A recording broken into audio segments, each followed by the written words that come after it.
ఉత్తరాది గజగజ వణికిపోతోంది. చలి చంపేస్తోంది. బారెడు పొద్దెక్కిన మంచు పొరల నుంచి సూర్యుడు బయటకు రావడం లేదు.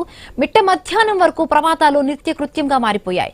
పొగమంచు దట్టంగా కప్పేస్తూ ఉండడంతో విజిబిలిటీ పడిపోయింది. 25 మీటర్ల ముందు ఏం ఉందో కూడా కనిపించని పరిస్థితి నెలకొంది. జాతీయ రహదారులు ప్రమాదాలకు నిలయంగా మారిపోయాయి.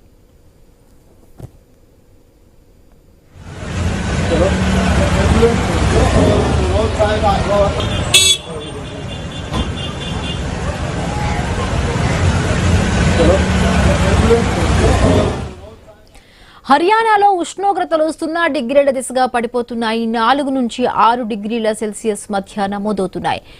రోహ్తక్ ప్రాంతంలో జరిగిన 3 వేర్వేరు ప్రమాదాల్లో ఏకంగా 40 వెహికల్స్ ఒకదానికొకటి ఢీకొన్నాయి. వాటిలో ట్రక్కులే ఎక్కువగా ఉన్నాయి. కార్లు, బస్సులు కూడా ప్రమాదానికి గురయ్యాయి. వందల మంది గాయపడ్డారు. ముఖ్యంగా చలికాలంలో పొగమంచు మధ్య ప్రయాణం డ్రైవర్లకు ప్రాణ సంకటంగా మారింది.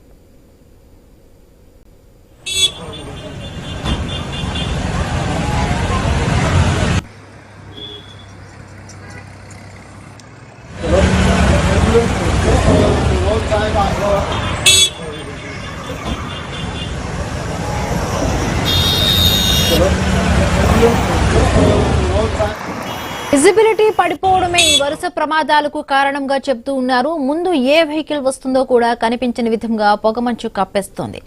ఒకచోట 2 వెహికల్స్ ప్రమాదానికి గురైతే ఆ విషయం వెనుక వచ్చే వాహన డ్రైవర్ కు తెలియడం లేదు. దీంతో ఆ 2 వెహికల్స్ ని మరొకటి ఢీకొడుతోంది. నెమ్మదిగా వెళుతున్న యాక్సిడెంట్స్ అవుతున్నాయని బాధిత డ్రైవర్లు బోరుమంటున్నారు.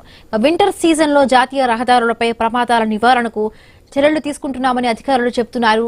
అయినా అవి ఫలితం ఇవ్వటం లేదు.